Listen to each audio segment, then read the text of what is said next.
What is happening, everybody? All right, so the 426 Hemi has been released, at least in terms of, well, it's a crate engine and a supercharged crate engine at that. And to me, it doesn't really do me much good. First of all, it's not being released in a vehicle, so there's that. I mean, I can't really get excited about something that I can't drive. And yes, it's got an aluminum block and it's rated at 1,000 horsepower and 900 whatever pound-feet of torque. But you ever notice on that thing that there was no mention of what fuel that engine was running on? So I don't really get a sense of awe or wonderment over 1,000 horsepower right now, because there's plenty of cars out there, and I'm talking about just modified Hellcats, that are running about that kind of power on the stock supercharger with obviously tune and pulley swaps. But again, getting back to it, I'm not exactly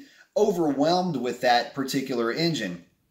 And that's just the beginning of my thoughts on the engine itself. Now, let me get into some of the marketing and the hype leading up to this engine. First of all, this is an engine that's harkening back to the original 1964 426 Hemi, and that was what put the Hemi on the map. So they're harkening back to tradition here.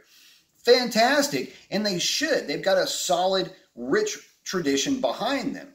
But during the marketing of that campaign, I find it a bit ironic that they would be stomping all over cat paw prints, assuming that they're talking about the Hellcat, and it's this elephant footprint standing on a smoldering Hellcat paw print only to extinguish it.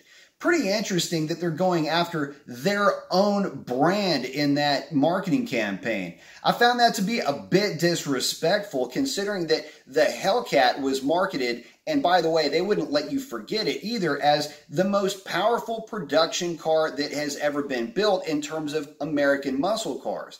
Now that they've got the Red Eye, and now that they've got the Demon, you would think that the Hellcat at that point would possibly serve as, I don't know, second or third fiddle, basically playing third string here to the Demon and the Red Eye. But now that the crate engine has been released, they're going to say that that's stomping all over the Hellcat.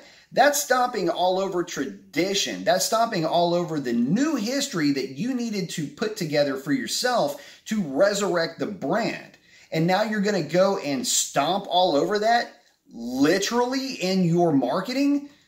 Bad look, Mopar. Definitely not something I would have done myself, especially considering the fact that the Hellcat is what got you to this point to begin with.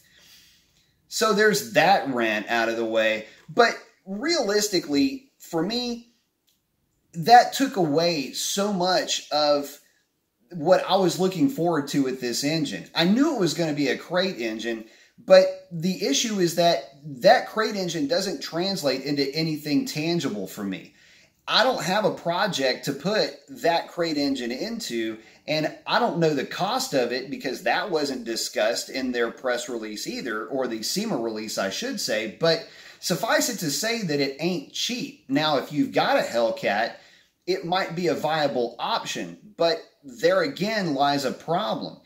If you can't sell your Hellcat engine, or you've blown it sky high, there are plenty of aftermarket options available to put your Hellcat at or near that power level, fuel quality again notwithstanding, and would probably come in significantly less expensive. So for me, yes, the aluminum block is an exciting thing. I hope that that translates into, you know, possibly a 426 or at least an aluminum block 392 moving forward for the NA guys. Now, as for moving forward with the Hellcat or Red Eye, or if there ever will be a Demon platform moving forward, I think that, yeah, that's a great thing because you get to enjoy a bit of weight savings. But aside from that, I don't really see too much of a reason to get happy about that engine, especially when it was predicated by Mopar literally stomping on their own tradition while at the same time hyping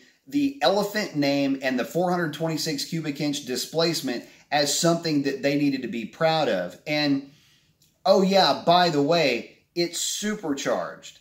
For some reason, that kind of gets underneath my skin just a little bit. You mean to tell me that they couldn't also market at the same time the aluminum block 426? A little bit curious in that respect, considering the fact that those Hemis back then, that tradition that they're hearkening back to, yeah, those were all naturally aspirated high compression engines. So yeah, if this sounds like a little bit of a rant, it is, because to me, this is Mopar once again shitting on people that are new Mopar. This is new Mopar blood, and they've sold their brand on tradition and exclusivity in some ways, with the Hellcat having a different hood, with the Hellcat and the SRT cars having different wheel and tire setups, different suspension, things of that nature. Look at the Charger.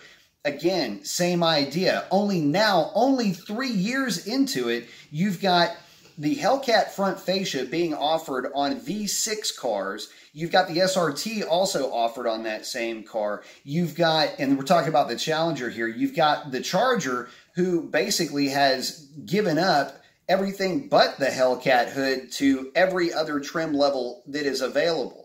And I get it. Everybody wants to take part in this, and everybody wants to have that look without necessarily spending the money. But again, this is just more, I don't know, cheapening of the brand. And when you, excuse me, when you put together a package that is basically not going to be available in a car at all, and then you're going to then market it as snuffing out, because the cat prints in that marketing video, those were simmering, ambers glowing, hot Hellcat tracks, and then the elephant motor just comes and snuffs it out. That basically tells me that you're snuffing out tradition. You're not replacing anything with that engine. In other words, you're not replacing the 6.2 with the 426 moving forward. At least that wasn't the implication. And really, from a marketing standpoint, let me just say this. Instead of stamping out smoldering Hellcat footprints, why wasn't that thing snuffing out hoof prints instead? Would have made for a much stronger message that they're not taking any bullshit from Ford in their whenever the GT500 Mustang is going to be released. They're stomping that out before it even got started. That would have been my tact from a marketing standpoint, but instead you went after your own brand. You went after your own loyalists. And for me, God, I got a bit of a problem with that, especially considering the fact that it's not offered in anything that you can drive or compare to the existing Hellcat platform or the Red Eye platform or the Demon for that matter. So, oh yeah, if you've got a Demon, how does it feel to know that right after you bought your Demon, that same year, they're offering an aluminum block crate engine that actually could have helped you guys out a little bit? And I'll leave you guys with that thought. Kill this rant before it goes any longer. Y'all have a great one. That's a wrap. Adios.